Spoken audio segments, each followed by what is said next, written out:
Hello, good afternoon. Sa mga nangita og brand new motorcycle, available ni siya for Davao City.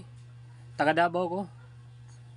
Pero nagakiter mi og Tagum City, naman mi branch siya Panabo, Digos, Valencia, Bukidnon, Cagayan de Oro ug Dipolog City.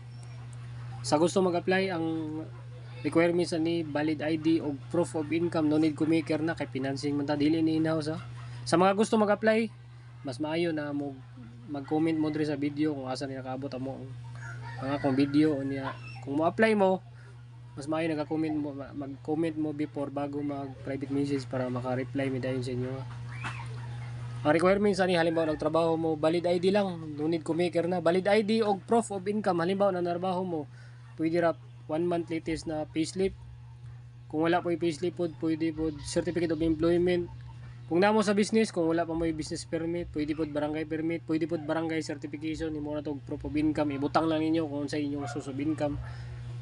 Kunya katong mga OFW na ang mo apply, halimbawa ilang bana ang ginapadala nila og kwarta, pwede ra tong 3 months latest na resibo nga padala sa inyong asawa.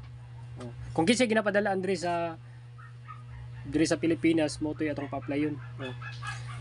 Mas muna ko Davao City branch siya, pero pwede mi mo cater sa inyo online application sa Tagum City, Panabo, Digos, Valencia, Bukidnon, Dipolog City, Cagayan de Oro.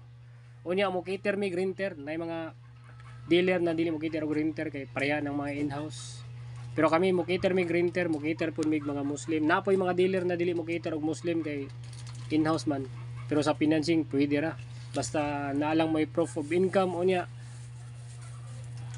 Basta unya kanang ang inyong probinsya dili lang pod katong mga ban nga lugar sa Cotabato. Na amo kay mga ban nga lugar sa Cotabato. Nya less hassle na siya kay online application man siya, dili na kailangan na moadto pa mo branch para mag-apply. Pwede ra kung asa mo nagtrabaho, pwede ra mag-online application through Messenger lang. Barato kayo itong down payment. Example sa atong Sniper 155 na latest version, 8,200 ang down payment, tapos 7,071 ang 3 years, 600 ang rebates. Bali, mahulog na lang siya 6,471 rebated price for 3 years. Pero optional gyapon siya, depende sa inyo ha. Pwede raman siya 1 year, pwede po 2 years. Kana lang, salamat.